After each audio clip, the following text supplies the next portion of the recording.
organizations, from communities, everybody is coming together to talk about their responsibility and giving their little bit to create awareness about breast health. Because remember, when a woman gets breast cancer, it's just not the woman that is affected. One of the members of the Al-Sidra support group, as well as Monster I Am and Tim, our two special guests that have very kindly offered to come and be part of this movement and to make sure that each of us supports this in our own way. So I'm really delighted to see so many of you, and there are more people coming. I'll just give you a little bit of an introduction about what the order of today's event is. We will have Batul, who will talk to you about fighting cancer with attitude. It's a very powerful story. It is her story, and she's going to share that with us. And then we will have Mohammed, Monster I Am, who is very well known with the young people in Kuwait. He will unveil some of his art, some of his inspiration. And then we are going to have the Pink Berry Van outside, dedicating the pomegranate flavor, which is the color pink. So you will all please join us outside and have some pink berry ice cream. So we hope to do that within an hour. Okay? Does that sound like a good idea? Yeah, perfect. Great. That was the thing that kept me going, and that is what keeps everybody going. The spirit to fight, the spirit not to give up. And I don't care what my age is. I might be 27, I might be 37, I might be 67. If I have a disease, you have to fight.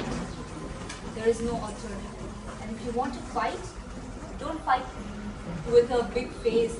Don't think that, why did this happen to me? And oh my God, this is such a big problem.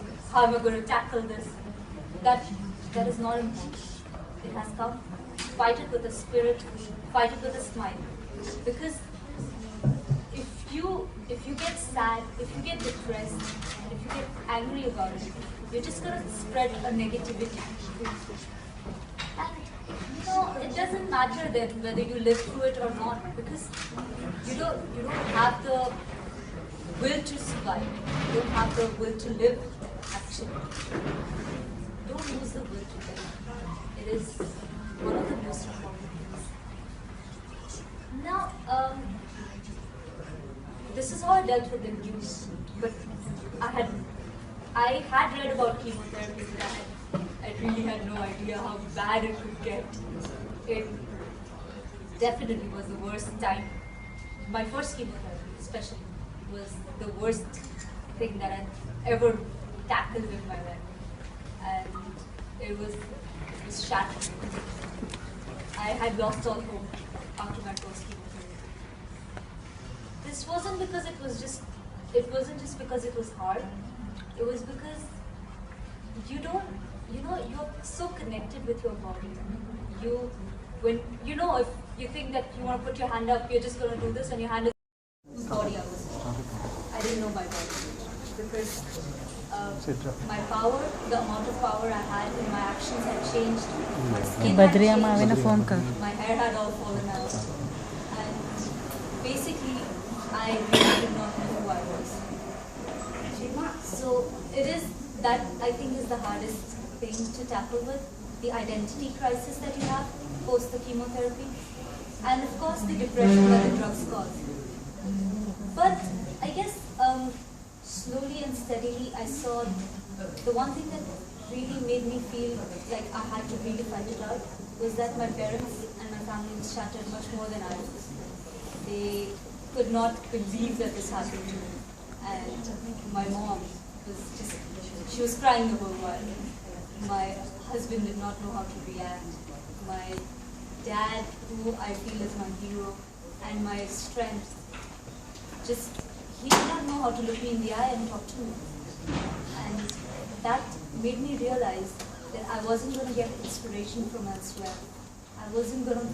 Nobody was going to be strong for me. I had to do it myself.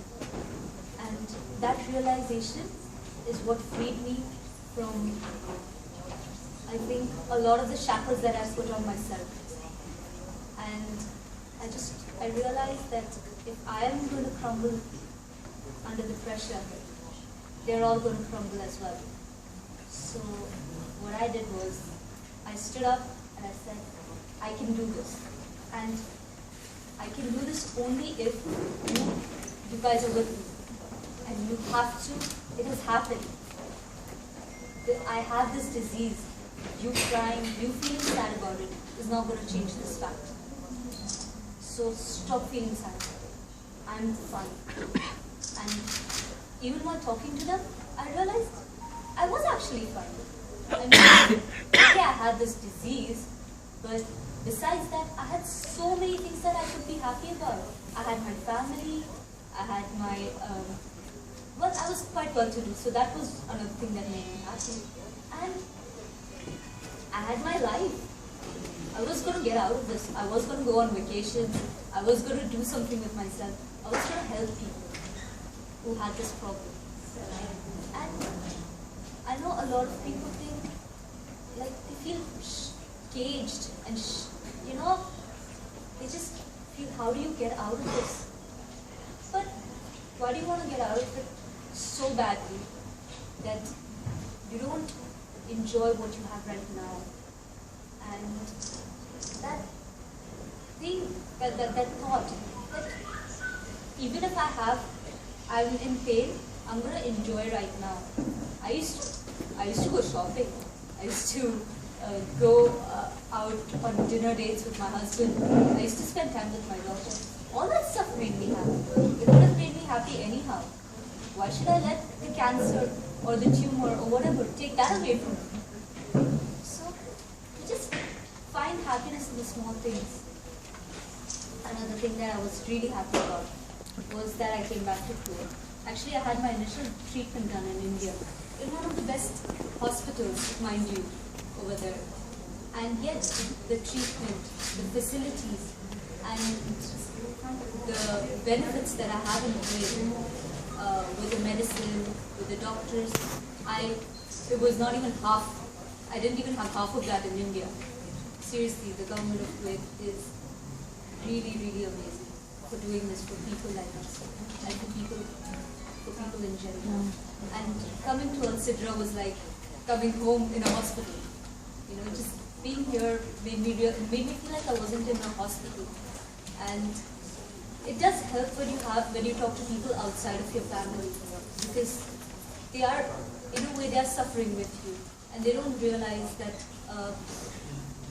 despite everything, you just need to be by yourself.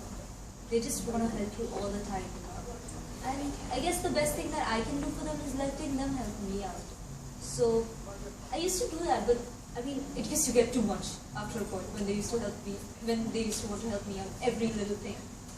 So, you know, I just needed a day off, I guess, which I used to get on work. That they have cancer or tumor.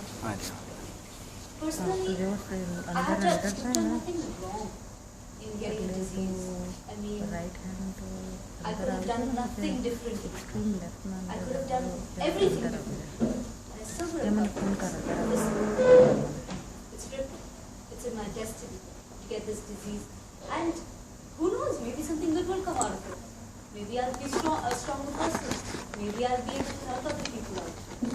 I truly believe that I can turn this around, and I will make something good come out of it. And the thing is that that was something that I actually believed that I had done something wrong. Initially, I was blaming myself. But once you stop doing that, you just feel much better. And honestly, it's not criminal to get a disease. Why do you want to hide it? Why do you not want to tell other people? Why do you feel like you've done something wrong? Honestly, it's just, would you hide it if you had a cold or a fever?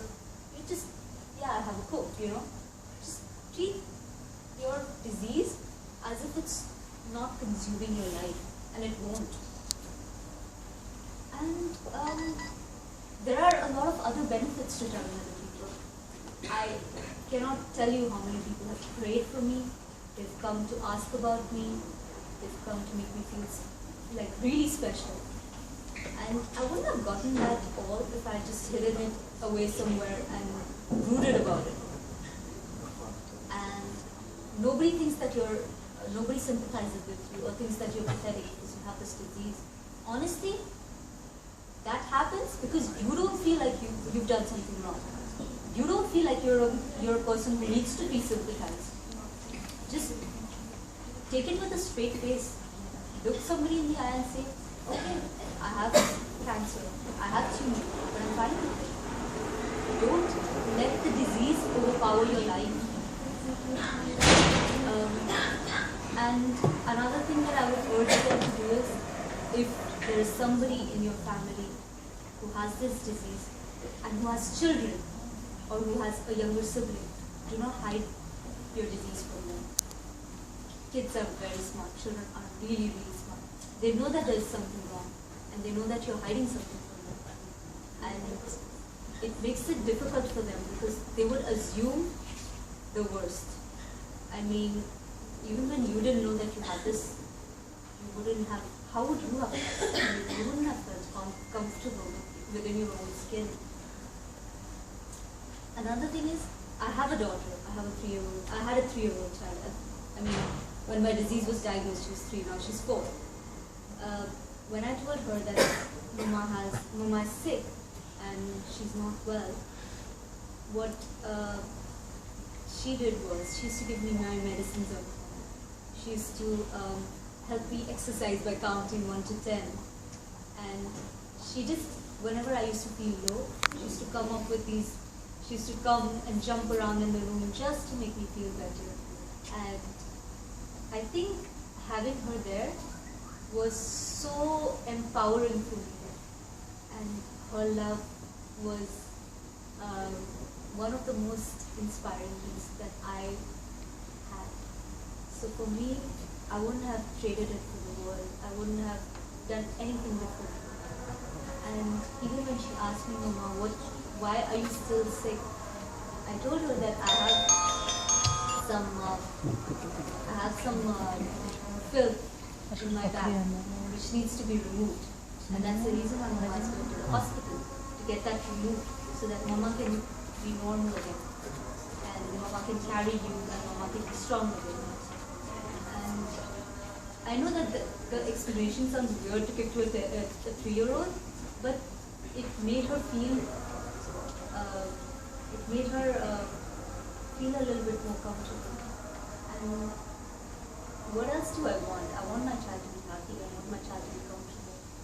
And I think I kind of achieved that during this difficult time. And I wouldn't have done that if I had hidden my disease from her. Because my child, like I said, children are smart. And they would assume something much worse is happening. Another thing is just that it's very, very important, like I said, to stay positive. It is not easy. It's not like, there's no switch for it. Like, you just click and you can be positive about it.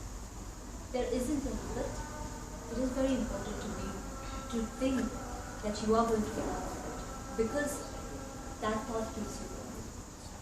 I used to do, what I used to do was when I used to feel depressed, I used to close my eyes and count 10 things that I felt thankful for. And, I don't know why, but that always made me feel better. I was thankful for silly things as well, like, in India, nobody has a proper means of transportation. Like, I was thankful for having a car to go to the hospital. Because it used to take hours to go there. I was thankful for having a family. I was thankful for so many things. And that lifted my mood. So many people don't even have what I have. So, another thing that used to help me was meditation. Because when you're in pain and when you meditate, I don't know why it works like magic. And just once in a while, I used to just take a break. I used to just get out. I used to urge my family to go out as well. Because I think they are there by choice. But once they just get out of the house, they can kind of forget about being with a sick person, I guess. And that makes their day a little better. And I would never take that happiness away. Because if they were happy, I used to find my happiness in their happiness. I guess this is where I end my long talk. And